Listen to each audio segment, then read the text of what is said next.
Почитувани гледачи, добар ден, 11 април 2019, четврток, 14 часот, почеток на ново отворено студио 1. Јас сум Антонио Крстевски, до мене е колешката Елена Милошевска, а со нас ке се дружите вклучително од сега до 17 часот и 30 минути, како што е редот. Предлагам на почетокот на првиот блок на отворено студио 1 колешката Елена да ги прочита содржините кои што денеска ги подготвивме за вас и кои што се надеваме, со кои што се надеваме дека ќе го задржиме вашето внимание. Елена, повели.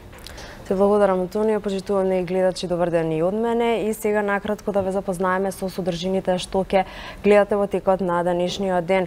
Во 14 часот, веќе добро познат термин, знаете дека започнува и стартува отвореното студио 1 од 14 часот па се до 22 часот всушност трае отвореното студио. Во овој прв блок секако ќе се навратиме во однос на тоа кои беа гости во вчерашното отворено студио 1, а потоа веќе следуваат и вестите во 14 часот и 30 минути со колешката Елена Джугуманова и по завршувањето на вестите се враќаме повторно тука во отвореното студио, каде што секако во тој втор блок знаете дека секогаш имаме гости со кои што разговараме на различни теми.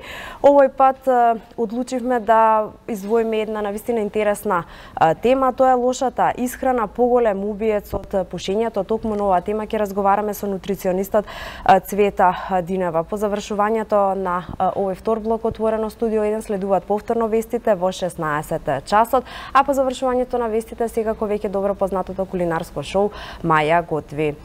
Откако ќе го погледнете и ова кулинарско шоу, се враќаме ние повторно во отвореното студио 1 со почеток односно со термин во 17 часот, а овој пат ќе разговараме во однос на тоа дека е направена првата фотографија од Црната дупка, а ќе разговараме со Радан Митровиќ и Кире Трајковски од Скопското астрономско друштво.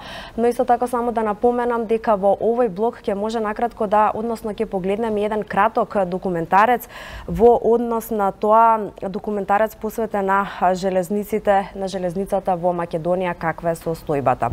По завршувањето на третиот блок веќе знаете дека тука следуваат и забавните емисии, односно возење со Вучич, потоа нашите ексклузивци. Денеска ќе се дружите со Кристина и Стефани, потоа студио мода со Сергеј Варошлија, а по завршувањето на овој блок забавни емисии следува отвореното студио 1 вечерва со колегата Александар Чомовски. Откако ќе заврши овој блок отворено студио 1 во 19 часот и 50 минути, следува централниот дневник, а по дневникот повторно се враќаме во отвореното студио 1. Овој пат тема ќе биде тајното и нескриено богатство на Алшар, а Чумовски ќе разговара со Блажо Боев, академик, исто така и со Петре Макревски, професор. И следува тука граѓанскиот форум, отворени линии на тема каде што секако вие, драги гледачи, ќе можете да се вклучите и да дадете свој коментар и мислење и слично. По завршувањето на граѓанскиот форум следуваат вестите и тоа е накратко она што ќе гледаме во текот на денешниот ден.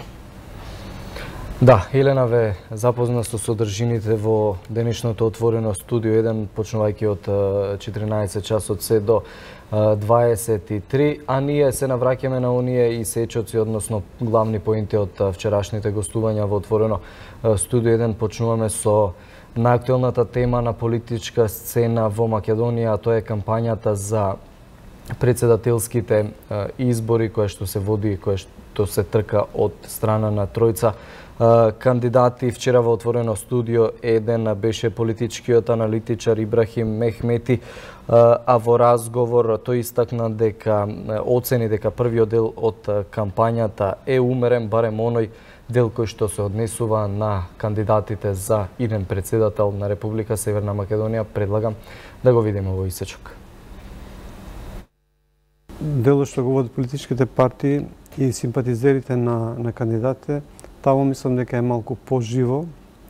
Не мора да значи во позитивна смисла дека е поживо, но очигледно дека се води поголема битка за да се добие симпатија, односно да се искористи битката за председателски избор во нивните партиски конта. Да, да ги позициите да ги зајакнат нивните позиции на сметка рейтингот на партиите да го зајакнат. Да.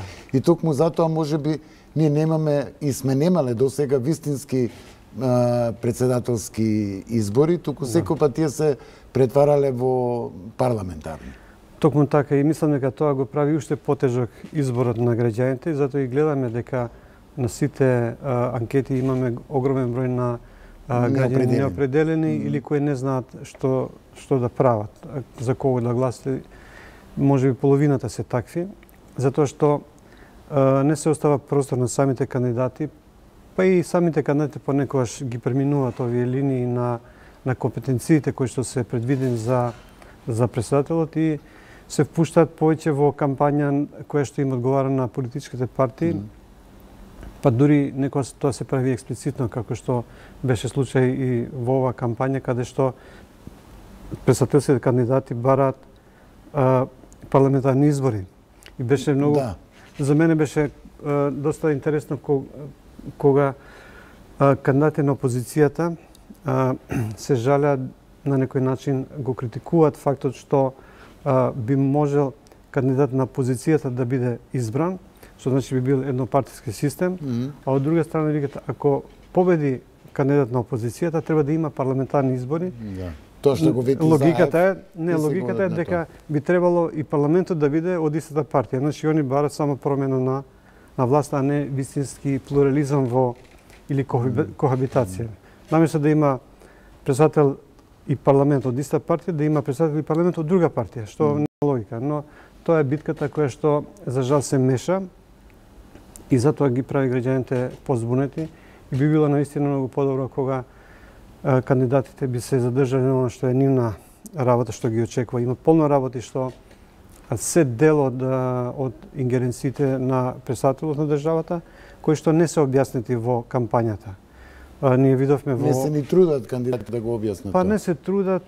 Или партиите не им оставаат простор. Па може да биде и тоа. Да. И мислам дека тоа е главниот проблем. Сериозно, бидејќи ако се навратиме на назад овие 20 и кустор години, ќе видиме дека во одредени моменти председателот на државата има прилично високи големи ингеренции, како што беше случајот во 2001 или во април 27 април минатата година, кога односно 2017 кога можеше и амнестијата, но и можеше да се прогласат не знам военна состојба, воена состојба, такви работи. И тука тие моменти не се објаснуваат во кампањата. И тоа мислам дека би играло улога во определбата на граѓаните кој е кандидатот на кого му веруваат, дека во една таква ситуација која би се повторила, кој од тие кандидати би бил најприсебен или најнеутрален, најнезависен во донесување на одлуки кои што не би биле само пресикување на желбите на политичката партија која што е на власт или која што владе во тој момент.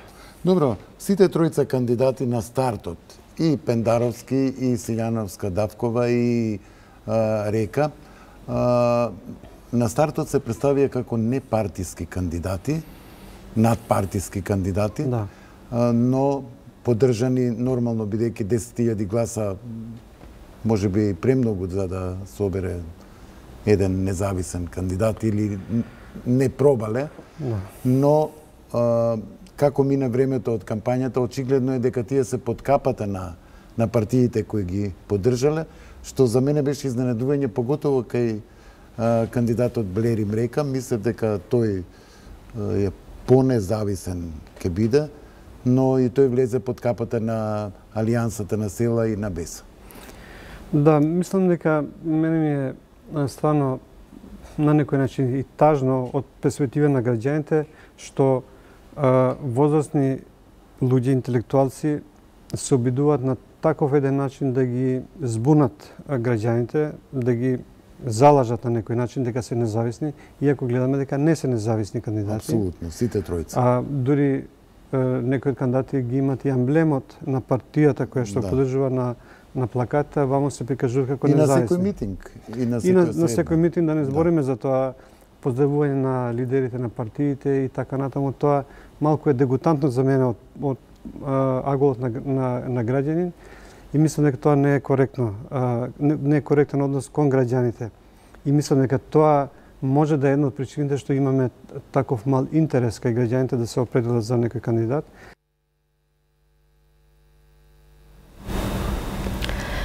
Во отворено студио 1 пак вчера кај Боријан Јовановски гостуваше професорот Тило Трајковски, каде што исто така повторно во фокусот беше председателската кампања и направија, односно Тило Трајковски даде свое мислење и анализа во однос на тоа како се одвива кампањата до сега. Тој употреби спортска терминологија за да направи една споредба и истакна дека се уште не сме виделе офсајд ситуации, досега е прилично умерено и цивилизирано однесување на публиката е во ред.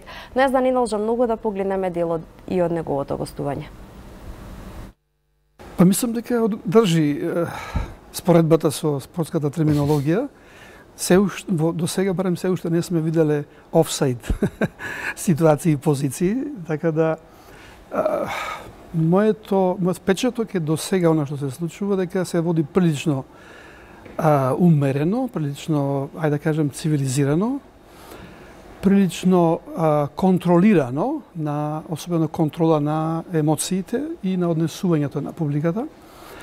Мислам дека тоа се должи делумно на тоа што политичките партии кои што го имаат тој нагон за мобилизација на емоциите, особено во предизборните кампањи, овој пат се некако сакали или не, заради кандидатите, профилот на кандидатите, се уште не може да се распламтат до крај.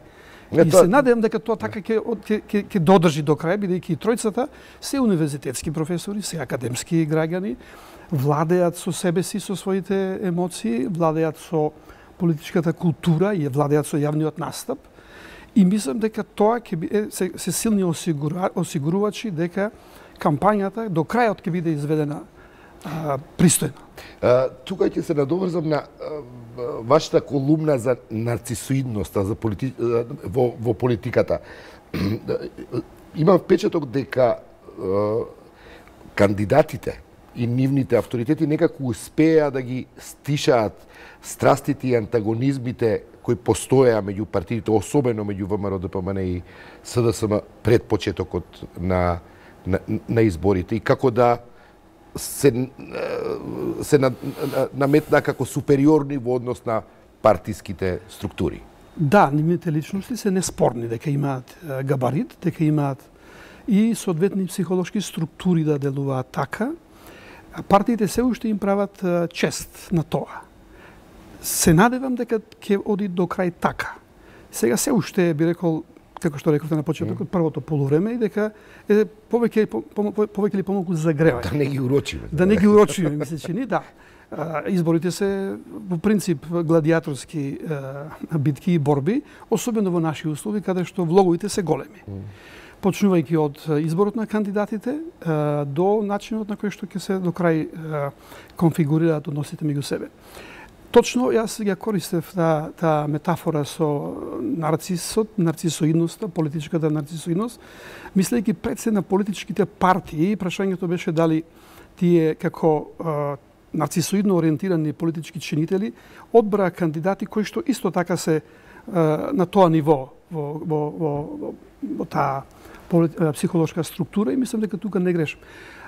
Во последно време во тие анализи што ги правам за моите колумни во Независен, многу внимание посветувам токму на психолошките елементи, социјално-психолошките, колективно-психолошките, затоа што, во предизборен период, нормално политичките партии играат најмногу на емоциите, бидејќи информациите кои што сакаат да ги пласираат до граѓаните, како и во другите ситуации, но овде особено, поминуваат преку тој емоционален филтер кој што ќе им помогне да ги преработат и оние информации кои што се нужно или предпоставено повеќе рационални, повеќе се прашање на сметка што ќе се добие со овој или со оној кандидат ако добие, ако изгуби. Но сето тоа мора повторно да помине преку тој филтер на емоциите.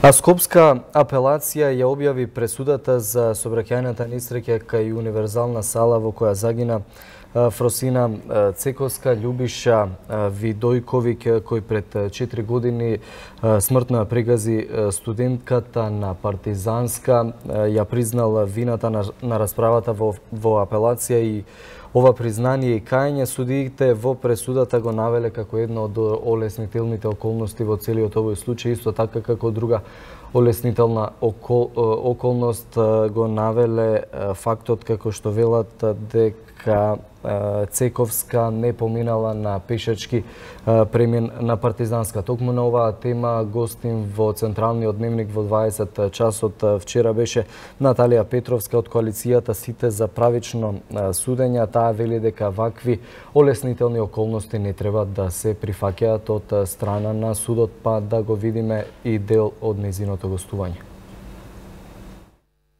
Во судските постапки се нарекува поделена одговорност меѓу жртвата и сторителот. Меѓутоа, ако девојката не минувала на пешачки, имаме ситуација па кога возачот беше под дејство на алкохол. Значи имаме спротивставени аргументации, па зошто не би требало да добие. Законот предвидува, значи членот 40 од Кривичниот закон предвидува кога може да се ублажи казната. Ситуацијата е кога постојат особено олеснителни околности, што ќе влијаат, нели, ќе направат ситуација за обвинетиот поповолна, па да се намали казната. Овдека во случајов имаме брзо возење, мислам дека вештачењето покажа прилично побрзо од утврдената брзина, така, и има дејство на алкохол од 1 нешто промили. Да. Според тоа не би требало да има основи за ублажување. Меѓутоа, јас во текот на вчерашниот ден, кога дојде првично информацијата за пресудава, неколку и други колеги од вашиот други медиуми ме контактира и од нив уствари разбрав дека наводно има одбраната поднесено дополнително некои докази врз основа на кои е донесена оваа пресуда. Кои ние се уште не знаеме што се, а би требало да ги откриеме. Јас и затоа сакав да почекаме да ја добиеме пресудата, за да видиме да можеме аргументирано, нели, да оспоруваме или не одлуката, јавно да ја оспориме. Пресудите нормално, еден нормален судски систем се носат и заснуваат на известна судска пракса. И во таа смисла, сакам да ве прашам, ова не е прва сообраќајка, за жал, и се случуваат многу со вакви трагични последици. Имаме ли некаква установена судска пракса во оваа смисла? Какви се пресудите за другите случаи? Тоа е најинтересното. Поттикнати од целото случување околу овој предмет, деновиве токму ја анализиравме судската пракса и дојдовме како организација до сознание дека казните варираат прилично. Значи имаме од казни условна осуда за ова кривично дело со смртни последици до казни условна воопшто во затвор да не оди. Да. Ублажена до степен на условување на казната до максималното казнување од 4 години.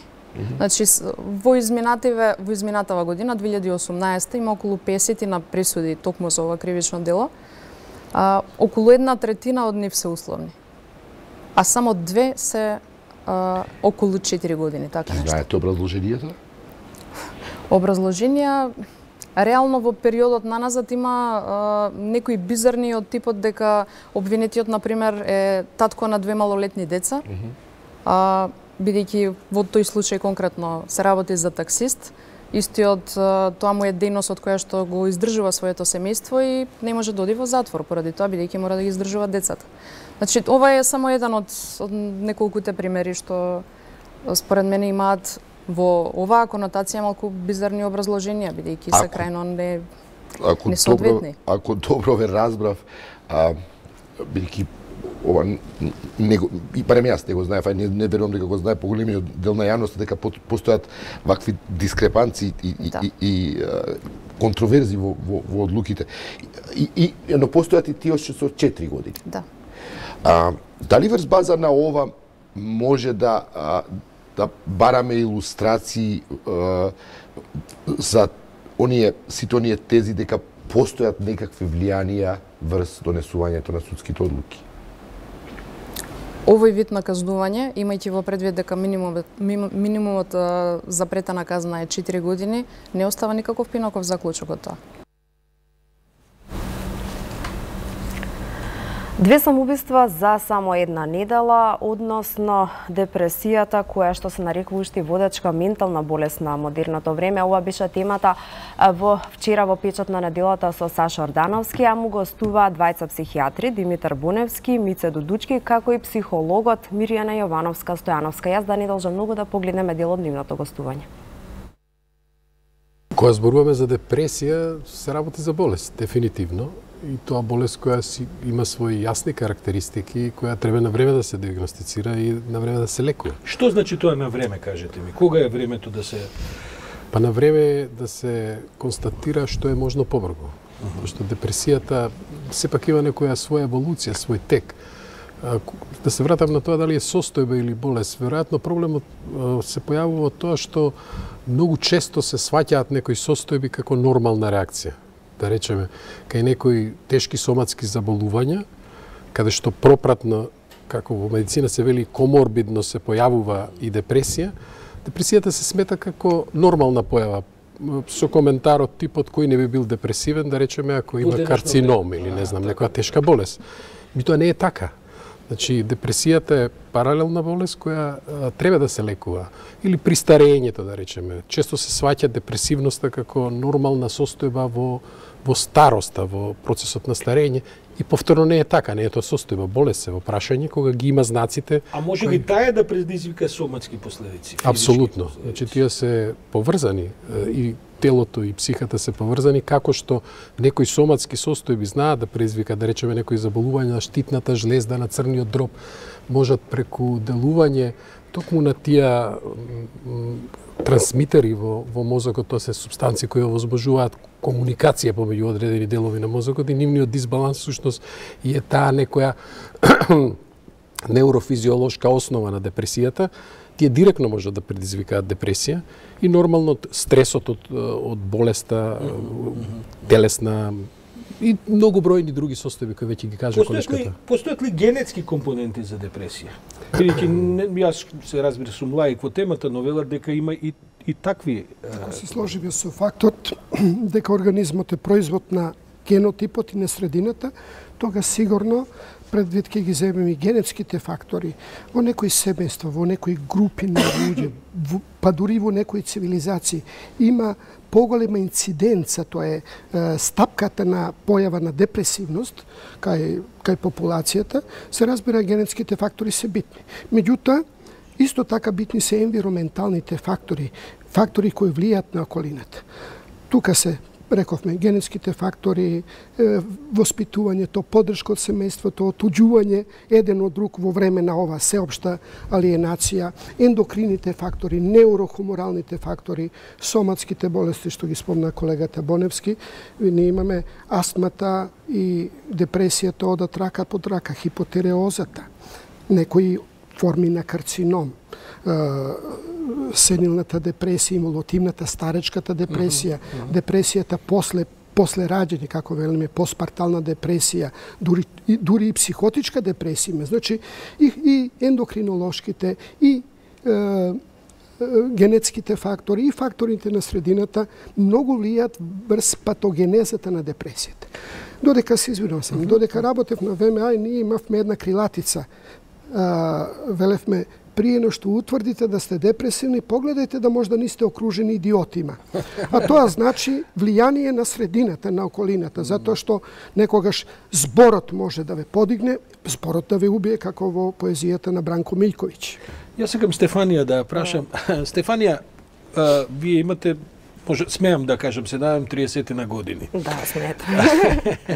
Кај вас, вие веќе 5-7 години се обидувате, се лечите. Се лечам, да. Така, кога прв пат забележавте? Како ви беше првата, да кажем, реакција? На која возраст и зошто се обидовте да... Јас предходно имав депресија, меѓутоа 2 години и после 2 години одлучив да се лечам, како што рече доктор Боневски. Многу е важно да се на време да се открие кај младите депресијата, затоа што секој обид за самоубиство е веќе доцна. Значи, на време да се открие за да не се појде по пороци, за да не избегаат во алкохолот, во дрогата и во сите тие можни начини да си ја намала Тоа болката. често се случува, често е симптом. Дрогата особено Во за младата последно популација време, секако. кај младите, тие, не знам, табли некои, кои што подоцна само им ја влошуваат состојбата и ги донесува до момент кога сакаат да извршат самоубиство, кога тие апчиња веќе не помагаат и кои што се непроверени. И подов на психијатар. Кој ви помогне? Ви помогне ли некој? Разговаравте ли со некого или самата бевте доволно иницијативна да отидете на психијатар? Искрено мислам дека немав некоја помош. Немав. Самата отидов на психијатар, не знаев точно што ми е, знаев дека нешто не е во ред. И подоцна отидов на повеќе психијатри, бидејќи никогаш не верувам само на еден доктор и сите ми ја диагностицираа, значи, таа болест. Кај мене се работи за хронична, клиничка депресија. Некогаш, многу често, што и сега дури и со лекови, јас не можам да се мрднам од кревет, многу често. Заради лековите или е тоа придружено? Не, лековите ми помагаат, многу ми помагаат. Лековите, немам самоубиствени нагони, меѓутоа не ме лечат целосно. Да, ова беше исечок од вчерашната емисија авторска на колегата Саша Ордановски, Печат на неделата. Секако целата можете да ја погледнете на интернет страницата на 1tv.mk. Тука е време јас и Елена да го одјавиме овој прв блок отворено студио 1. Со нас повторно се гледате во 15 часот и 20 минути, но останете на програмата на 1tv. Следуваат вестите со колешката Елена Джугуманова.